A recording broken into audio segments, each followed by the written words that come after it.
Baik, bismillahirrahmanirrahim. Pada pertemuan kali ini, insya Allah kita akan bahas tentang modal kerja dan bagaimana menghitung kebutuhan modal kerja ya. Tapi sebelumnya, saya ingin tahu nih modal kerja itu apa? Atau baru pertama kali dengar? Baru pertama kali, Ibu. Jadi modal kerja ya. Jadi di perusahaan itu modal itu dikategorikan menjadi dua. Yang pertama modal kerja dan modal tetap. Maksudnya itu berarti berapa sih jumlah uang atau dana ya yang dimiliki perusahaan. Nah, jumlah dana yang dimiliki perusahaan itu kemudian dialokasikan menjadi dua. Ada yang modal kerja dan ada yang modal tetap. Nah, modal kerja atau working capital asset ya. Kenapa sih perlu adanya manajemen modal kerja ya? Karena kan perusahaan itu pasti untuk melakukan aktivitas sehari-harinya butuh dana ya. Dan sumber dana yang digunakan itu kan dari macam-macam gitu, atau untuk alokasinya untuk macam-macam. Jadi kenapa penting adanya manajemen modal kerja? Karena kan setiap perusahaan itu memerlukan sumber dana yang akan digunakan untuk berbagai kebutuhan. Dan kebutuhan yang dikategorikan di perusahaan itu ada dua. Yang pertama untuk modal kerja, yang pertama untuk modal tetap. Jadi kebutuhan perusahaan itu umumnya terdiri dari untuk membiayai kegiatan investasi dan membiayai modal kerja. Terus kemudian apa itu modal kerja? Yang dimaksud dengan modal kerja atau working capital asset itu adalah modal yang menitik beratkan pada jumlah dana dalam menjalankan operasi yang bersifat rutin dan untuk jangka pendek. Jadi untuk hal-hal yang jangka pendek, aktivitas harian perusahaan yang mungkin notabene dia umurnya kurang dari 1 tahun, itu biasanya diperlukan modal kerja atau working capital asset. Jadi dana yang diperlukan untuk mencukupi kebutuhan untuk menjalankan operasi perusahaan yang sifatnya rutin dan jangka pendek. Kemudian yang kedua ada modal tetap atau fixed capital asset. Jadi kalau modal tetap atau fixed capital asset berarti jumlah modal dalam bentuk investasi pada aktiva yang terikat untuk periode lama yang dapat menyediakan kemudahan bagi operasi perusahaan. Jadi maksudnya aktiva tetap itu atau dana yang dialokasikan ke aktiva tetap itu kan gunanya untuk membantu operasional perusahaan. Contoh misalnya pengadaan aktiva tetap, peralatan, tanah itu kan sifatnya permanen ya, gitu. Dan itu digunakan perusahaan untuk memudahkan operasi perusahaannya. Nah, terus kemudian di sini kita belajar modal kerja. Kenapa sih perlu adanya pengelolaan modal kerja ya? Karena sifat modal kerja itu kan membutuhkan perhatian sehari-hari ya. Maksudnya untuk misalnya jual beli, misalnya contoh perusahaan manufaktur, berarti kan dia butuh beli bahan baku gitu ya.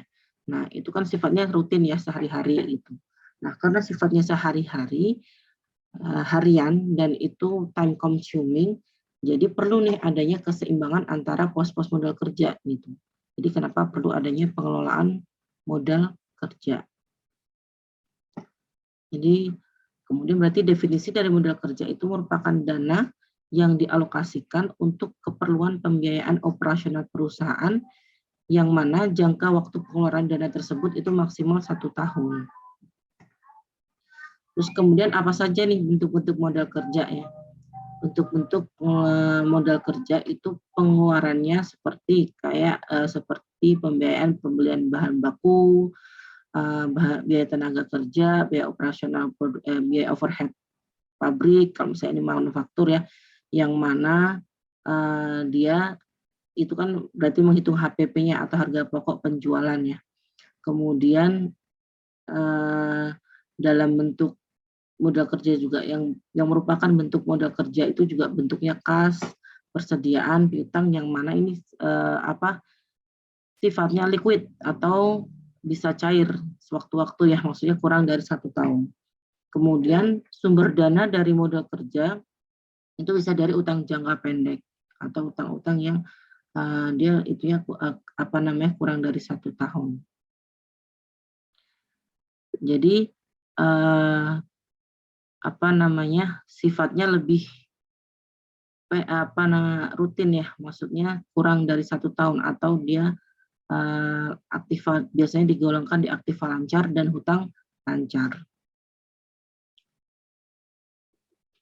Terus kemudian modal kerja itu dikatakan sebuah modal kerja yang itu masih tergolong modal kerja kotor atau gross working capital, itu yang kategorinya merupakan jumlah keseluruhan aktiva lancar perusahaan. Jadi ya kalau kita lihat di neraca modal kerja itu di mana, kalau secara kotor atau masih belum bersih, itu ada di jumlah keseluruhan aktiva lancar perusahaan. Jadi yang ada di neraca yang bagian aktiva lancar perusahaan itu merupakan kategori modal kerja kotor perusahaan. Tapi kalau kita pengen tahu modal kerja bersih atau maksudnya berarti benar-benar penggunaan dana yang untuk aktiva lancar aktiva lancar yang melebihi hutang lancar itu dikategorikan modal kerja bersih. Jadi total aktiva lancar dikurangi dengan hutang lancarnya itu kategorinya modal kerja bersih. Atau berarti itu dana yang tersedia untuk aktivitas rutin atau operasional perusahaan. Nah, karena di sini kan yang dikategorikan sebagai modal kerja bersih itu kan aktiva lancar dikurangi dengan hutang lancar. Oleh karena itu ada beberapa kondisi nih di perusahaan. Ada beberapa kondisi posisi aktiva lancar dan hutang lancar ini seperti apa gitu. Yang mana posisi jumlah aktiva lancar dan hutang lancar ini dia menentukan posisinya itu perusahaan itu profitability dan risk-nya itu bagaimana. Jadi titik atau trade-off antara profitability risk itu bisa dilihat dari posisi jumlah aktiva lancar dan total hutang lancar. Kalau semisal total aktiva lancarnya itu jumlahnya melebihi total hutang lancar, itu yang disebut sebagai positive net working capital. Apa itu positive net working capital? Berarti dia tingkat likuiditasnya itu tinggi, berarti mudah dicairkan, dan kemudian resikonya rendah karena hutang lancarnya tidak melebihi aktiva lancarnya. Tapi negatifnya atau kekurangannya dari kondisi positif net working capital ini, dia tingkat keuntungannya rendah dan low return. Karena tadi semuanya itu karena kasnya itu berarti maksudnya dia ada banyak gitu ya, persediaannya ada banyak, utangnya ada banyak, berarti kan mengartikan bahwa alokasi untuk aktivitas yang menghasilkan laba itu masih minim. Jadi dikategorikan sebagai tingkat keuntungan yang rendah dan low return. Terus kemudian ada kondisi kalau misalnya total aktiva lancar itu lebih kecil daripada total hutang lancar. Ini menggambarkan bahwa tingkat profitabilitasnya itu tinggi. Karena apa? Karena berarti mengartikan bahwa banyak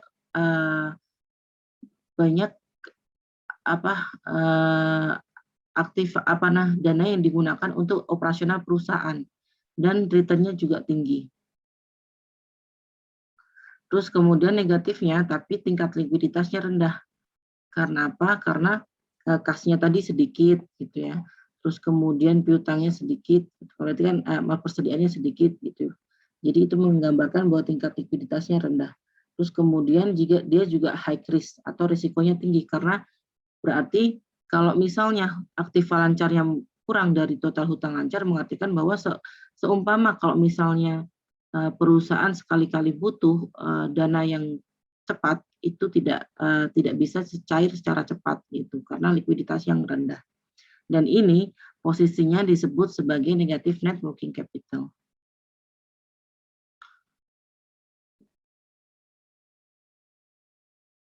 Dan tadi ketika posisi positif net working capital yang total aktiva lancar melebihi total hutang lancar, itu menggambarkan bahwa tingkat likuiditasnya yang tinggi, tapi kelebihannya tingkat keuntungannya menjadi rendah. Terus kalau misalnya total aktiva lancar itu kurang dari total hutang lancar, berarti dia tingkat keuntungannya tinggi, tapi tingkat likuiditasnya rendah. Terus kemudian apa yang dikategorikan sebagai macam-macam model kerja? Nah, macam-macam model kerja itu ada beberapa ya. Di sini ada dikategorikan menjadi model kerja permanen dan model kerja variabel. Jadi model kerja permanen itu apa? Model kerja yang harus tetap ada pada perusahaan untuk dapat menjalankan fungsinya. Jadi sifatnya itu dia harus selalu ada gitu. Seperti model kerja primer dan model kerja normal atau normal working capital.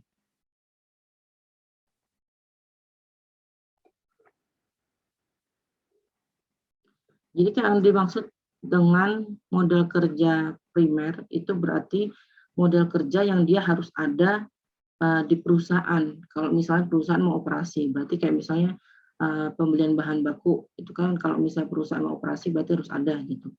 Terus yang disebut sebagai model kerja normal atau normal working capital itu model kerja yang harus ada untuk membantu produksi perusahaan secara normal. Itu yang dimaksud dengan model kerja normal. Terus ada juga yang sifatnya model kerjanya itu variabel, maksudnya variatif. Jadi model kerja yang jumlahnya itu berubah-ubah sesuai dengan perubahan keadaan. Misal model kerja musiman, jadi kayak misalnya kondisi perusahaan itu dia aktivitas operasionalnya tidak stabil gitu ya di 1 tahun itu. Ada kalanya dia butuh model kerja yang banyak atau persediaan untuk aktivitas operasional yang banyak di musim-musim tertentu, itu dikategorikan sebagai model kerja musiman atau model kerja siklus. Jadi maksudnya ada siklus kadang dia tinggi atau kadang dia rendah. Terus ada juga model kerja darurat yang berarti jumlah kebutuhan dana untuk operasi perusahaan yang dibutuhkan ketika kondisi perusahaan itu sedang darurat. Jadi ada yang sifatnya permanen yang mana itu harus ada di perusahaan karena untuk melakukan aktivitas yang dia sifatnya rutin atau produksi normal, atau ada model kerja variabel yang dia sifatnya sesuai dengan perubahan keadaan perusahaan. Terus untuk memenuhi model kerja, bagaimana strateginya ya? Jadi strategi pemenuhan kebutuhan model kerja itu ada dua macam ya, atau dua strategi. Yang pertama ada strategi pendanaan agresif dan kemudian strategi pendanaan konservatif.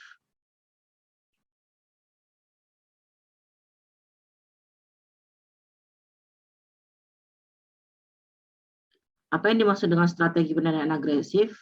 Jadi model kerja yang dibutuhkan perusahaan itu dia menggunakan sumber dana pembiayaan jangka panjang untuk model kerja permanen. Jadi long term financing. Jadi kalau untuk aktivitas yang dia sifatnya model kerja permanen dengan menggunakan strategi pendanaan agresif, sumber dananya itu berasal dari pembiayaan jangka panjang atau long term financing.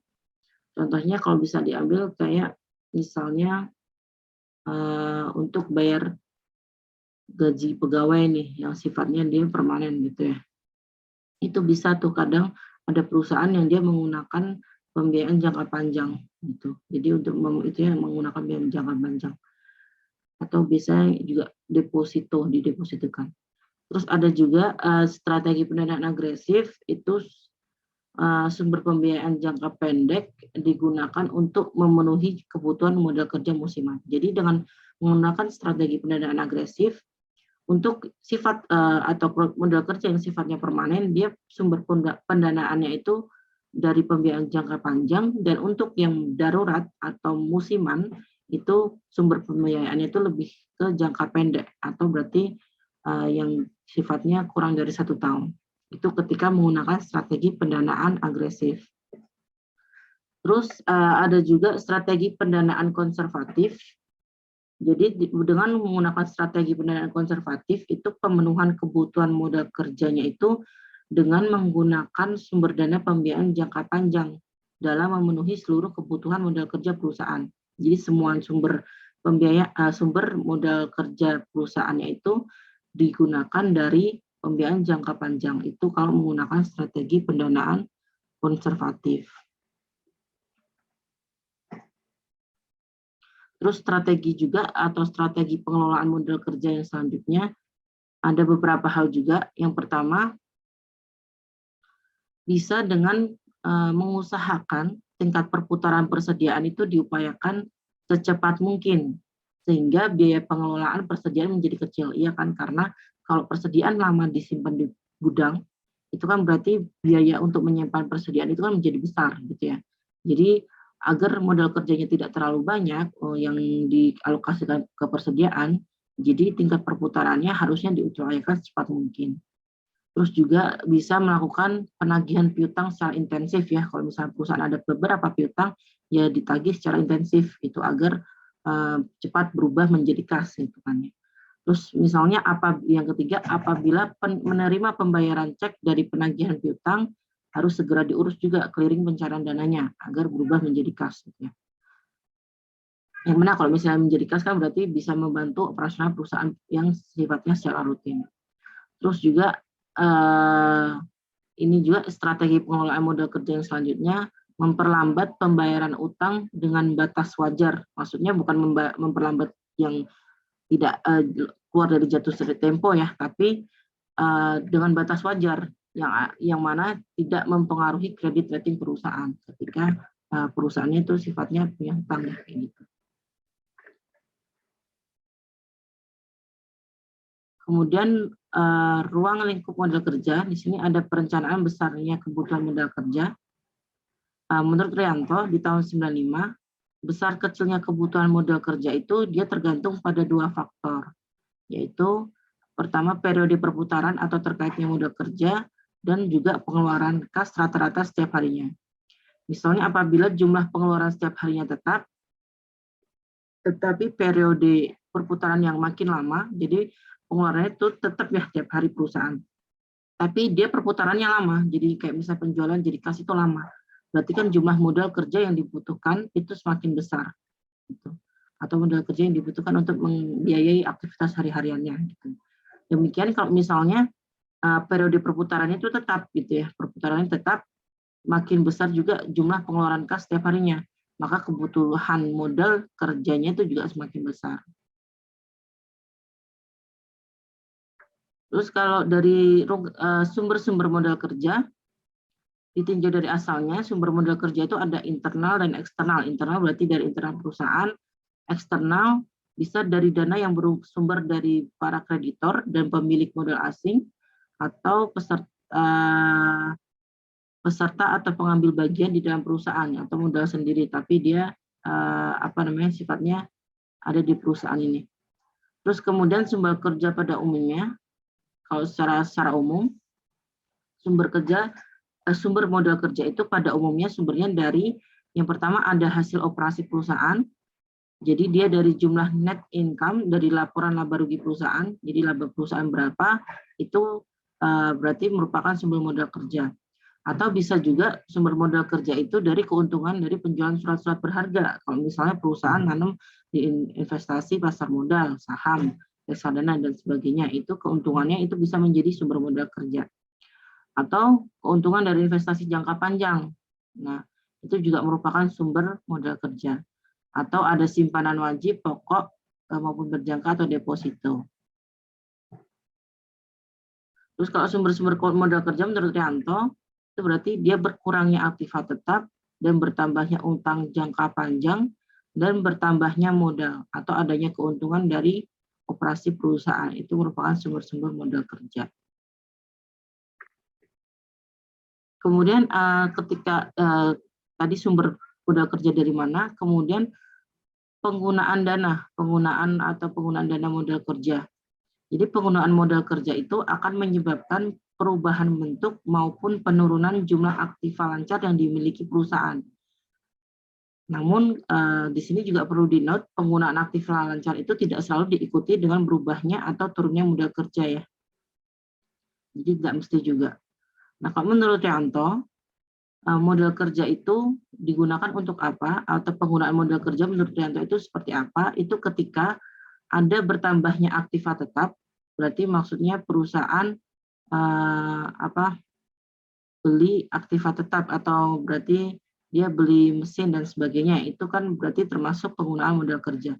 Atau berkurangnya utang jangka panjang, itu juga termasuk penggunaan modal kerja, terus kemudian berkurangnya modal, dan adanya kerugian dalam operasi perusahaan. Berarti ini dana modal kerja digunakan untuk menutup kerugian operasi perusahaannya.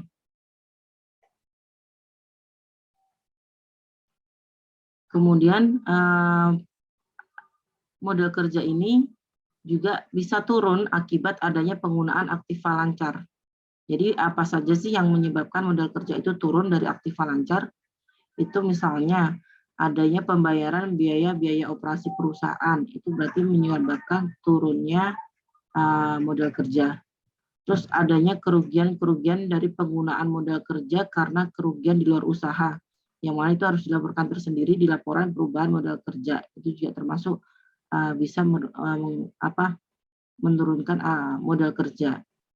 Terus juga adanya pembentukan modal atau pemisahan aktiva lancar untuk tujuan tertentu dalam jangka panjang, itu juga bisa menurunkan modal kerja. Terus misalnya adanya penambahan atau pembelian aktiva tetap, investasi jangka panjang, atau aktiva tidak lancar lainnya, yang mana itu menyebabkan berkurangnya aktiva lancar, berarti kan kasnya digunakan, atau timbul aktiva lancar yang berakibat berkurangnya modal. Jadi ini beberapa kegiatan nih yang dia karena penggunaan aktiva lancar yang menyebabkan turunnya modal kerja. Sampai sini dulu terkait modal kerja. Ada pertanyaan? Ibu, izin bertanya. Enggak? Ini Bu, terkait kemarin yang tugas 10, sebenarnya kan saya sudah mengingatkan, sudah bertanya gitu ke Ibu, perihal di spot tuh deadline-nya terbalik. Nah, pas tadi saya cek, ternyata untuk deadline itu tidak terbalik. Terakhirnya itu tanggal sekarang kan Bu. Ibu apakah boleh dibuka lagi Bu spotnya? Kebetulan saya belum mengumpulkan, tetapi saya mengerjakan tanggal 15 November Bu, hari itu juga. Ini ada buktinya kok Bu, saya mengumpulkan jam segitu. Soalnya kemarin ada yang mengingatkan di grup, tapi kebetulan saya sudah tidur Bu, nggak melihat spot lagi. Saya lupa soalnya, saya ingin nanya itu kan Azaki ya, sini kan KM-nya Hilal ya. Kenapa Ibu? Di sini KM-nya Hilal ya. Hilal Ibu ya. Jadi saya pikir Azaki itu nanya untuk kelas hari ini, ternyata Azaki itu kelas besok ya. Iya Ibu. Ya nanti saya buka. Oh ya, baik Ibu, makasih Bu. Oke, kalau gitu kita sekarang coba menghitung kebutuhan modal kerja perusahaan. Jadi menghitung kebutuhan modal kerja perusahaan itu dari beberapa perhitungan ya nanti ya. Jadi bagaimana menghitung modal kerja perusahaan itu secara umum dia aktiva lancar dikurangi hutang lancar, atau jadi membuat formulasi akun-akun pada aktiva lancar dan hutang lancar, sehingga dalam formulasi tersebut akan dicapai titik keseimbangan antara profitabilitas dan risikonya. Maksudnya berarti besaran mana, aktiva lancarnya atau hutang lancarnya. Nah, kalau aktiva lancarnya lebih besar berarti dia modal kerjanya sifatnya positif. Kalau misalnya ternyata minus, itu berarti modal kerjanya negatif. Jadi kita hitung berapa sih posisi misalnya persediaannya, terus kemudian investasinya, terus kemudian yang ada di aktiva lancar lah, dan hutang lancarnya seberapa besar posisi yang ada di pos-pos tersebut. Nah, dan yang penting atau dihitung juga itu cash conversion cycle atau CCC, atau siklus perputaran kas. Jadi siklus perputaran kas itu maksudnya apa? Jadi dia siklus perusahaan dari pertama perusahaan mengeluarkan kas hingga perusahaan kembali memperoleh kas. Itu siklusnya seperti apa?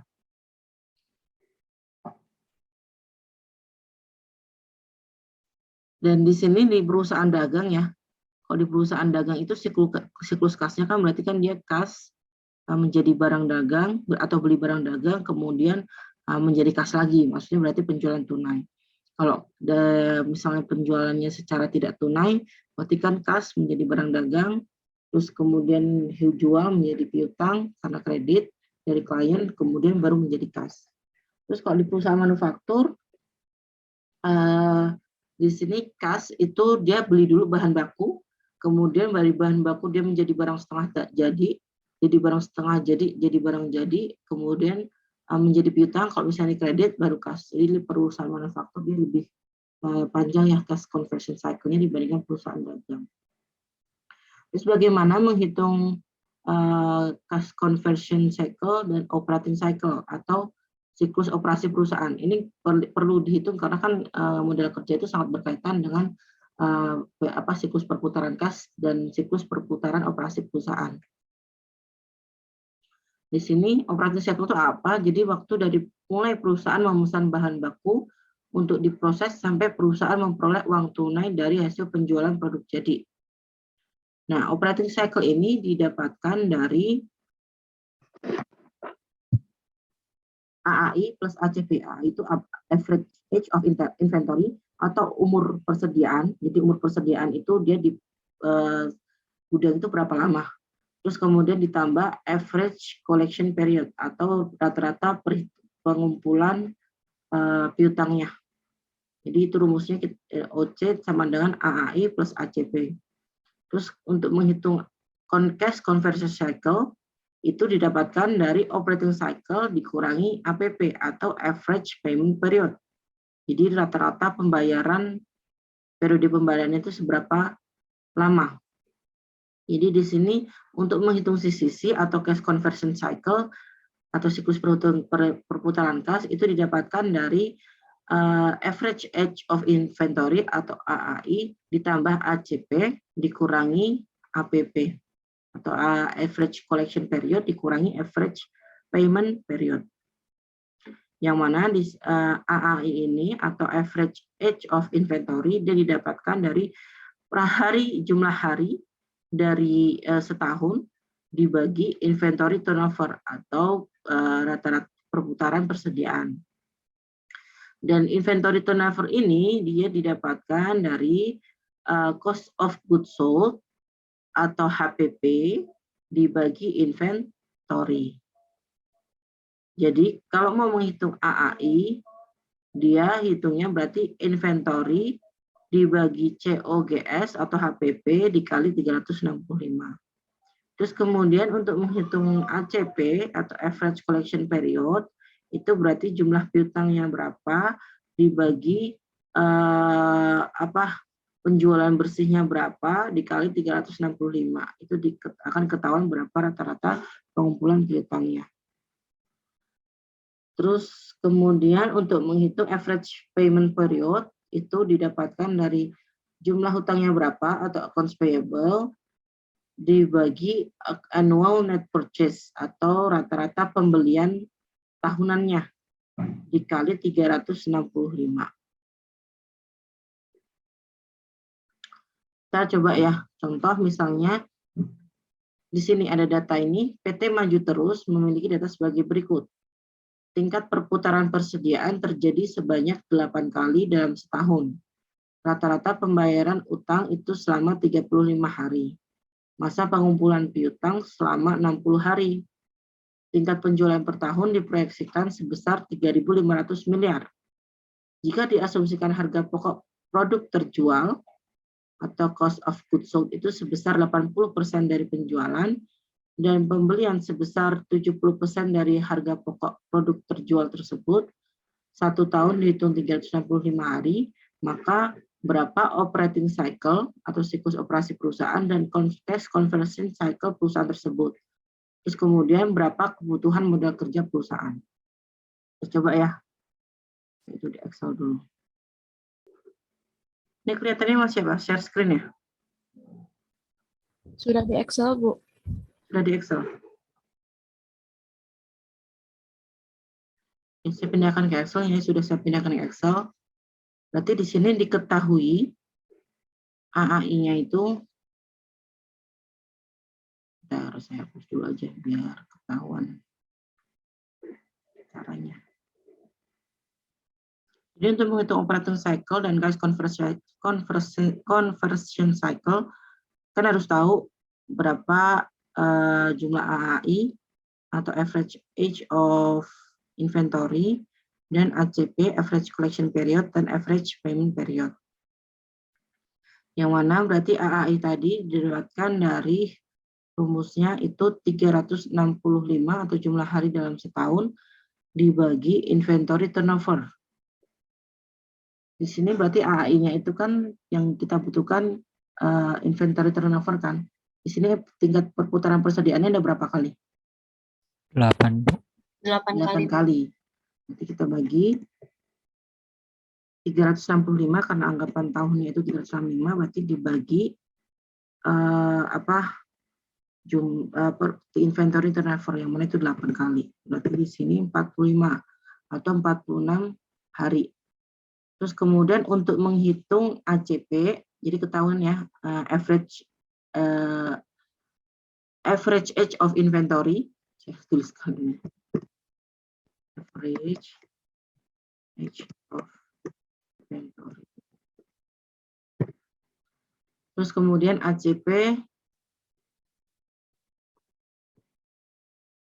average collection period.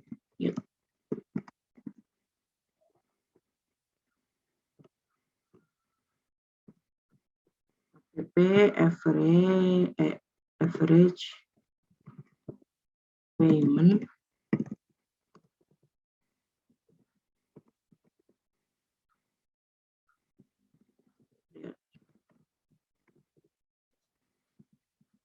Nah, untuk tahu ACP itu kan rumusnya dari accounts receivable dibagi net sales dikali 365.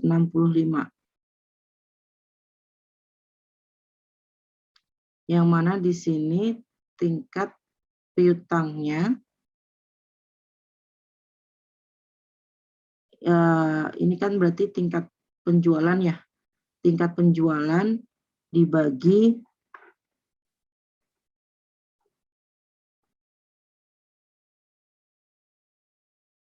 bentar. Dia udah ketahuan ya, ini ya masa pengumpulan piutangnya ya. Masa pengumpulan piutangnya selama 60 hari ya.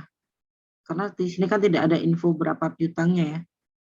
Karena tidak ada hitung berapa info piutang, dan tapi di sini sudah ada informasi masa pengumpulan piutang, berarti kita tulis 60 hari.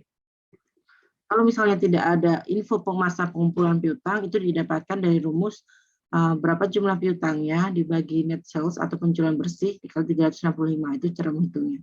Karena di sudah ada, kita catat saja 60 hari. Terus kemudian average payment period itu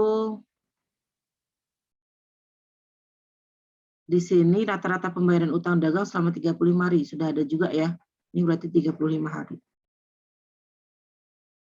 Kemudian di sini ada informasi net sales sebesar 3.500, HPP sebesar 80% dari net sales, dan pembelian sebesar 70% dari HPP.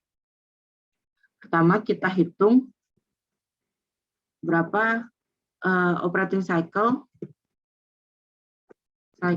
dan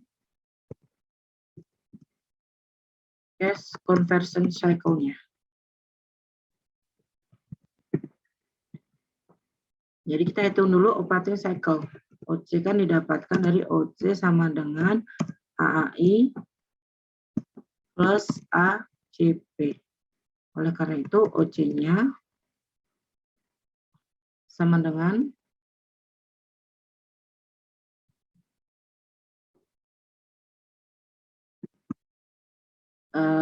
berarti AAI plus ACP 46 hari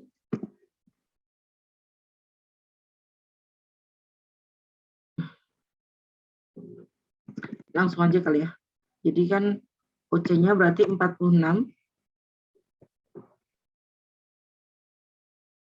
ditambah ACP-nya berapa ini? 60. 60 hari.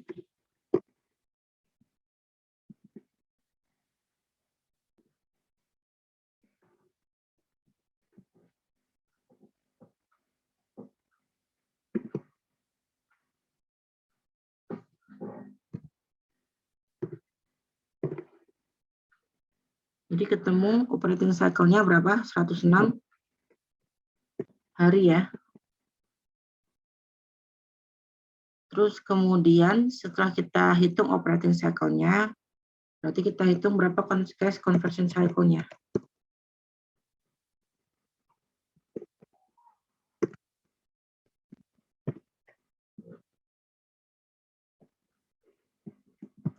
Yang mana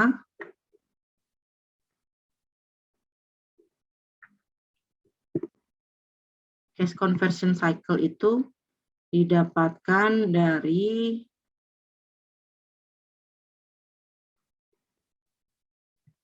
OC minus APP.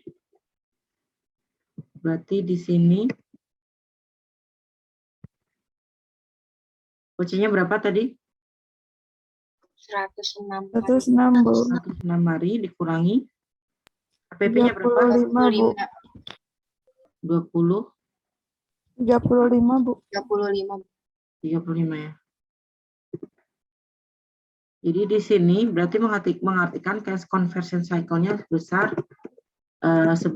sebanyak 71 hari. Maksudnya berarti di sini periode perusahaan dari kas menjadi kas lagi itu jumlahnya lamanya itu adalah 71 hari. Cukup lama juga ya. Nah, kita sudah menghitung berapa besar operating cycle dan cash conversion cycle-nya. Terus kemudian kita coba hitung kebutuhan modal kerja perusahaannya. Dengan informasi yang ada di sini. Yang mana berarti kalau untuk mengetahui modal kerja perusahaan berarti kan berapa posisi aktiva lancar dan berapa posisi utang lancar, berapa jumlah investasinya atau pendanaan di sananya. Berarti yang pertama kita hitung berapa investasi di persediaannya.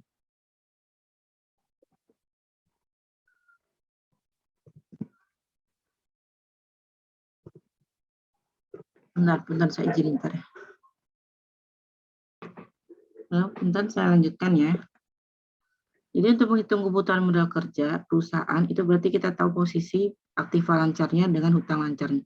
Di mana di sini info aktiva lancar itu ada di persediaan, piutang, kemudian utang dagang. Karena itu yang tersedia aja informasinya ya. Jadi di sini investasi di persediaan itu didapatkan dari mana? Didapatkan dari tadi kan ada untuk itu persediaan kan ini sudah ada harinya ya. Nah ini dikalikan maksudnya dibagi 365 atau jumlah hari selama setahun dikalikan berapa net sales-nya gitu ya. Atau 3.500 kan di sini net sales-nya. Jadi di sini berarti untuk mengetahui investasi di persediaan itu dari AAI-nya dibagi 365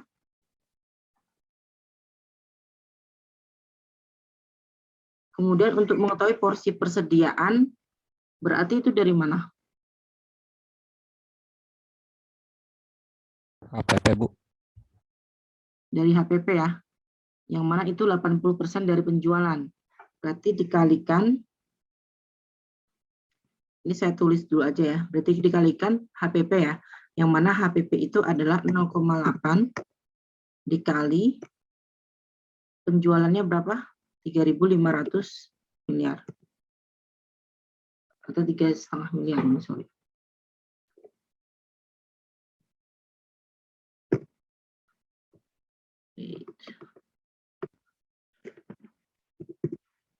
Ini ya. Berarti di sini kalau dihitung berarti 46 dibagi jumlah hari dalam setahun 365 dikalikan HPP ya atau 0,8 dikali 3.500. Ini dalam jumlah M ya. Atau 3,5 miliar.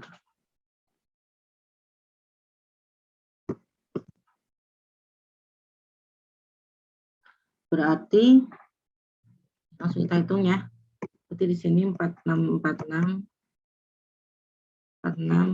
per 365 dikalikan 0,8 dikalikan 3.500. Jadi jumlah investasi di persediaan sebesar 3.352,88 M. Tawan persediaannya. Kemudian informasi yang ada selanjutnya tentang aktiva lancar adalah piutang dagangnya. Jadi kita bisa menghitung berapa investasi di piutangnya.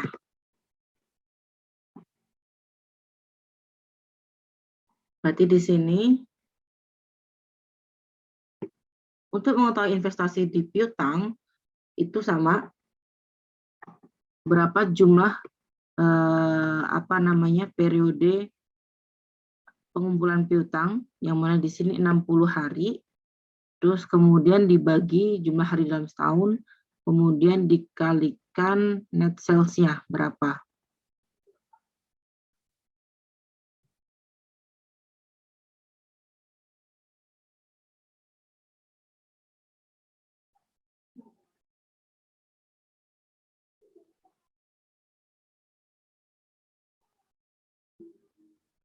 Ini sebenarnya lebih tahunya dari mana, dari utak-atik rumus tadi menghitung ACP, ACC, AAI gitu ya.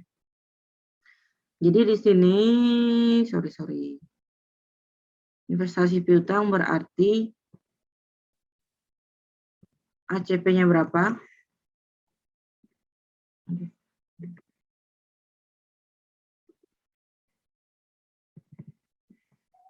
ACP-nya berapa? Dibagi 365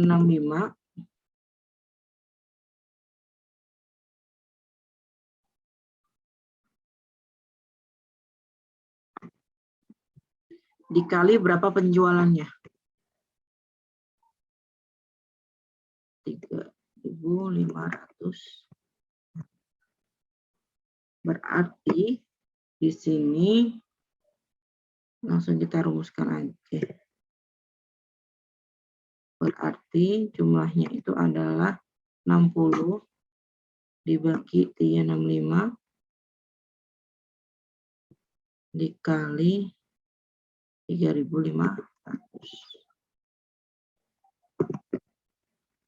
Terus berarti di sini jumlahnya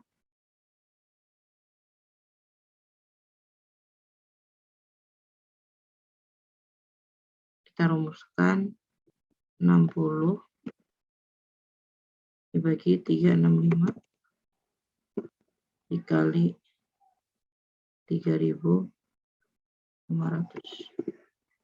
Ketemu investasi di piutangnya sebesar 575,34 M.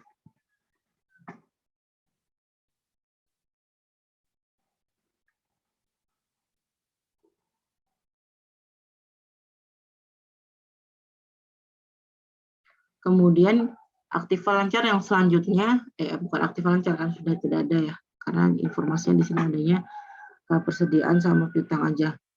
Yang dihitung selanjutnya adalah hutang, yang mana kalau menghitung hutang itu kan rumusnya itu kan tadi APP kan accounts payable per annual net purchase kali 365. Berarti kalau menghitung piutangnya dia didapatkan dari jumlah APP-nya dibagi 365 dikali annual net purchase dikalikan persediaan penjualannya. Jadi di sini investasi di atau bukan investasi, sorry, jumlah hutang dagangnya. Jumlah hutang dagangnya berapa? Itu didapatkan dari APP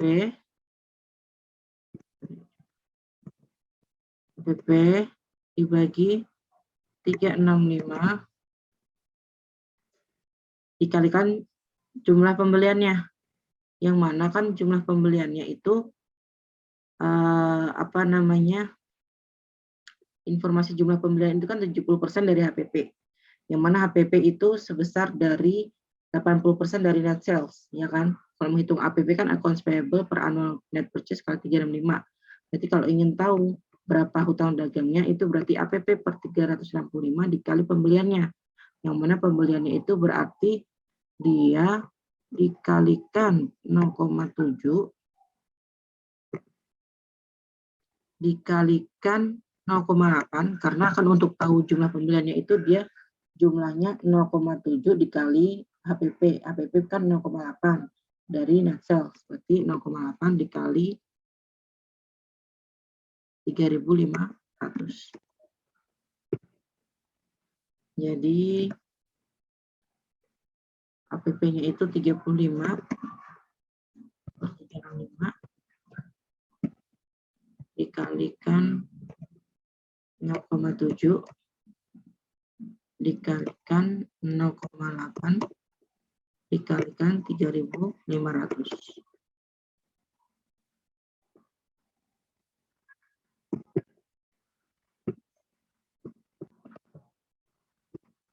Langsung aja kita itu 35 per 365 dikali 0,7 dikalikan 0,8 dikalikan 3.500. Jadi ketemunya hutang dagangnya ini sebesar 187,95 M. Posisinya berarti besaran mana ini antara aktif lancar dan hutang lancar? Aktiva, Bu. Aktiva lancar, Ibu. Lancar ya, berarti posisi modal kerjanya itu ada di positif net working capital. Jadi di sini kebutuhan modal kerjanya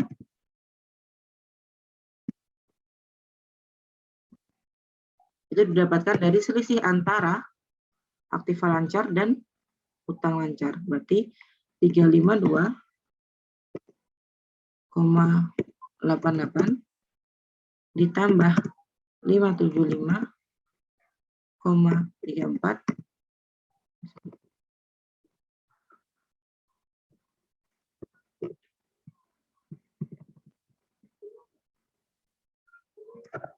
ini jadi kuning kalian. Itu jadi kuning atau apa? Teman-teman. Zoom-nya. Tidak kuning, Bu. Oh, layar saya berarti. Oke. 575,34 kurangi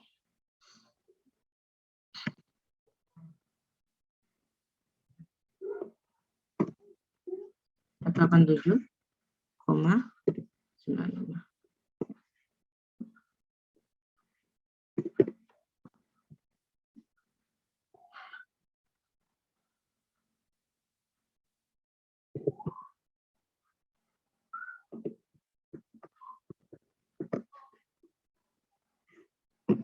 Jadi sama dengan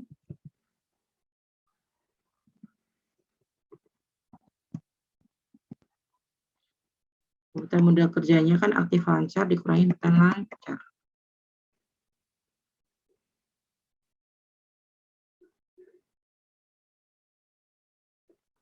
Berarti 352,88 ditambah 575,34 dikurangi 187,95. Berarti jumlah kebutuhan modal kerjanya sebesar 740,27.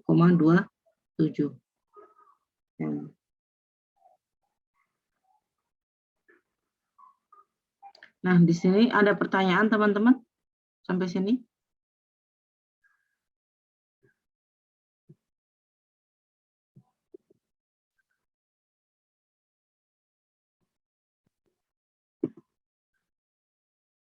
Ada pertanyaan kah? Ini kita tahu berapa jumlah modal kerja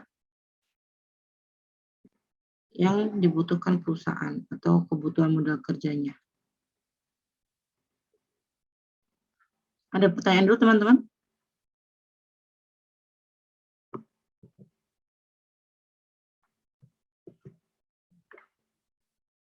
Jadi kalau misalnya nih kalian diketahui informasi neraca Berarti kalian lihat aja informasi neraca ini yang termasuk aktif lancar apa aja. Terus informasi-informasinya ada nggak gitu. Mana yang termasuk informasi aktif lancar, mana yang termasuk hutang lancar. Kalau di neraca kalau sudah ada jumlahnya, berarti itu akan lebih memudahkan.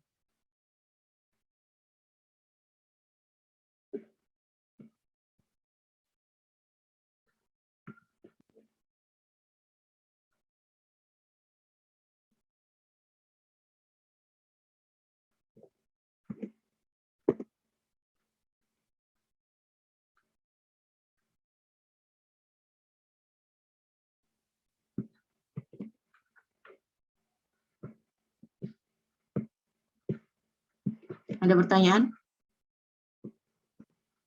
Halo? Adakah?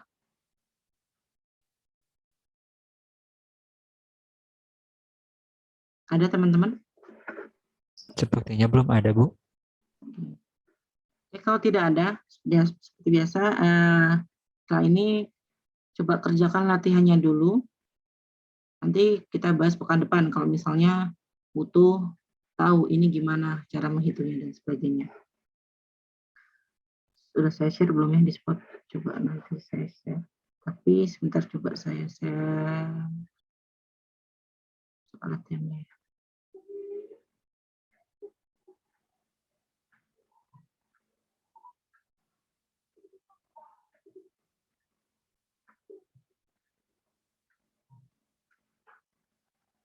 Kelihatan nggak ini? Terlihat, Bu. Nanti jadi silakan hitung ya ini. Tapi ini kan bentuknya neraca. Berarti kalian cari tahu yang ada di neraca ini kan. Jadi PT Maju Lestari sedang menghitung kebutuhan modal kerjanya. Di sini neracanya posisi 31 Desember. Dan juga ada informasi penjualan bersihnya ya, yang mana di sini ada harga pokok penjualannya berapa, laba kotornya berapa, biaya penjualannya berapa, biaya umum dan administrasi berapa, dan laba bersihnya berapa. Nah, untuk tahun 2018, perusahaan memproyeksikan kenaikan penjualan sebesar 10% dari total penjualan tahun 2017. Jadi 2017 ya, berarti kalau misalnya yang dicari tahu berapa kebutuhan modal kerja selama 2018, jadi dihitung dulu proyeksi penjualan di 2018, yang mana berarti 10% dari penjualan 2017. Terus HPP-nya juga meningkat dari 75% menjadi 80% dari penjualan bersih. Berarti HPP, informasi HPP-nya adalah 80% dari penjualan bersihnya. Nanti coba dihitung seberapa besar modal kerjanya. Berarti kan berapa aktif lancar kurang hutang lancarnya.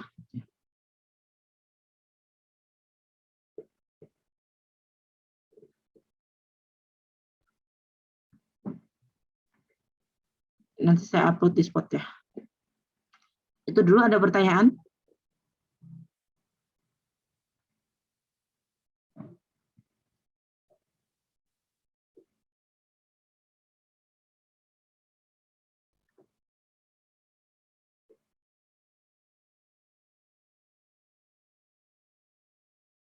Ada pertanyaankah teman-teman? Kalau tidak ada, kita cukupkan ya pertemuan tentang modal kerja hari ini.